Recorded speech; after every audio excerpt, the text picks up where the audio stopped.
Good morning, friends. It's a pleasure to be with you today. Born in 1962, I have such happy memories of growing up in Vancouver. I never even thought about safety. We didn't lock our doors. The streets were clean.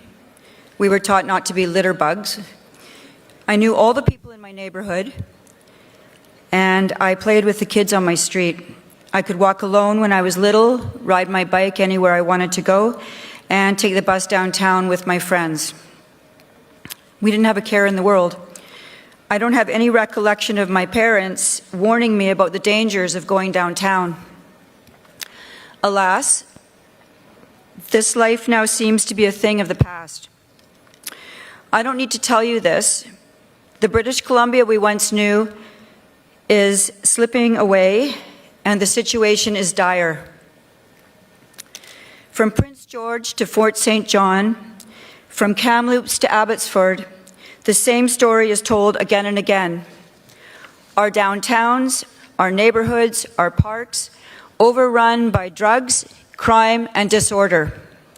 And every year, you, the mayors, councillors, and local leaders are left to clean up the mess while the provincial government offers nothing but slogans and excuses. Never action, only words. So why does it keep getting worse? Well, to start with, this government does not want to get rid of drugs. They have embarked on an insane experiment in enabling and permissiveness. Their ideology insists that drug users have no agency, no responsibility, and that decisions have no consequences. Drug addicts are treated only as victims, given everything and expected to do nothing in return. Nothing. And the result of this ideology? Decriminalization is the first one. So addicts can use their drugs openly in the street right in front of you. A safe supply of taxpayer-funded drugs that are immediately and predictably diverted onto the street. A provincial health officer who wants hard drugs on store shelves and in vending machines. And a massive addictions industry built around maintaining this crisis, not ending it. So let's talk about this addictions industry for a minute. Right now, there are thousands of NGOs competing for billions of dollars in government contracts. BC has a directory that lists over 2,600 organizations providing mental health and substance use services. The BC Nonprofit Housing Association has over 500 nonprofit societies managing tens of thousands of subsidized housing units. And you might say, well, that's not so bad. What's wrong with that? Well, here's the catch. Many of these NGOs are funded by how many clients they have, not by how many people they get off drugs, off the streets, off government subsidies, and back on their feet and leading productive lives.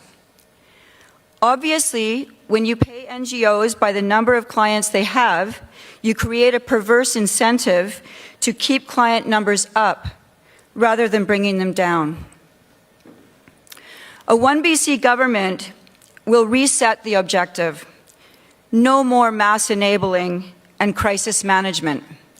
We would push for a drug-free BC. First, we will re-stigmatize the use of illicit drugs like fentanyl, heroin, cocaine, and meth, just as we once did with tobacco. Remember those signs? If you don't bite, you can't get hooked. For 40 years, we tried to get kids off cigarettes, and it worked. There will be education campaigns in classrooms, on billboards, and online, so that young people understand these substances are poison, that they destroy brains, good brains, and ruin lives and families, and that they often end in death. Second, we will defund the addictions industry. Any NGO that receives public money will be funded only for results, measured by recovery, not dependency. The same will go for housing. The goal is to get people back into productive lives. out of subsidized housing and back into market housing. The focus must be redirected to recovery, moving through, not warehousing and enabling. Third, we will require mandatory treatment for addicts who are living on the streets. This is real compassion. Imagine if your child were there. Would you be happy with constantly giving them more drugs, then something to revive them, then more drugs, and something to revive them, and then ultimately them dying? That's not what I would want for my children if they were, God forbid, in that situation. When someone is drowning, you don't sit on the shore and watch them sink, you pull them out. That is how we must treat addiction. We must get addicts off the streets and into mandatory treatment programs. No more living rough on our streets and in the doorways of businesses and in our parks. We must also immediately open secure facilities for those who are truly dangerous and scaring people. And fourth, we will require drug-free housing. Billions have been wasted putting addicts into hotels and apartments where drug use continues unabated and unchecked. Subsidized housing should come with the expectations that tenants are drug-free or in recovery, period. It is not a taxpayer-funded drug den. The same failed ideology drives this government's crime policy. The criminals are treated like victims, and the rights of the offenders are coming before the rights of the innocent citizens of this province. Indeed, the laws seem to now only apply to the law-abiding citizens, while those who brazenly defy civil society are allowed to engage in whatever criminal behavior they wish. And it is local governments that are left paying the price. One BC is rooted in reality.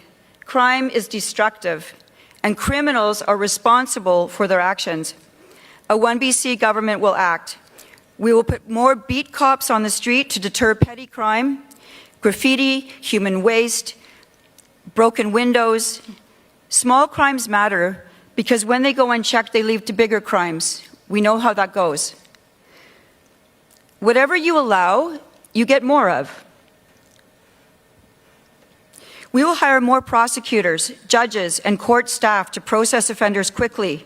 We will demand bail reform from Ottawa so prolific offenders cannot cycle in and out of your communities.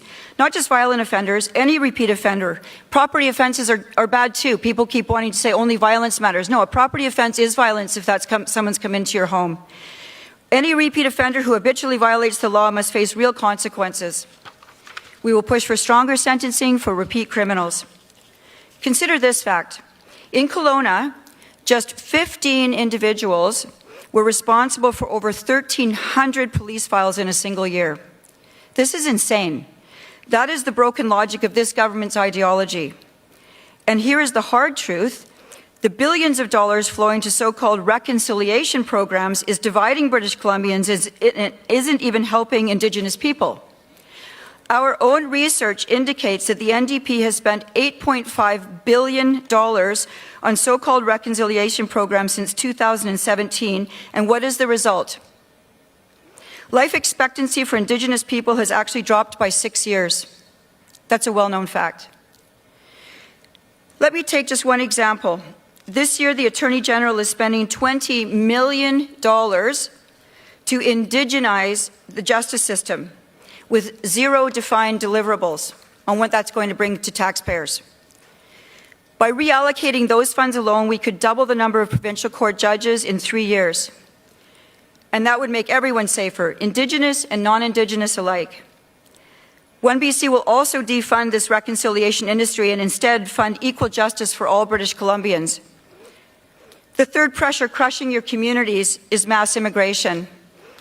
Ottawa decides, Victoria complies, and you are left scrambling to manage tens of thousands of newcomers without the homes, roads, schools, community centers, hospitals, and police to keep the communities functioning. And there is no end in sight. One BC calls for an immediate pause on immigration into Canada, including temporary foreign workers, foreign students, and asylum claimants, with exceptions only for truly critical sectors like healthcare. We need a pressure valve so BC communities can breathe, catch up before they collapse. Colleagues, we face difficult times with immense pressure from drugs, crime, and immigration. I stand before you with this promise. A One BC government will lighten your load. We will act decisively and back local governments with real support. We will provide the recovery programs, housing, and policing your communities need. We will hire more judges, prosecutors, and court staff. We will demand bail and sentencing reforms for prolific offenders. We will suspend immigration until BC can catch up. And we will fund this by redirecting money from where it belongs, defunding the addictions industry and funding recovery, defunding the reconciliation industry and funding justice for all. Thank you very much.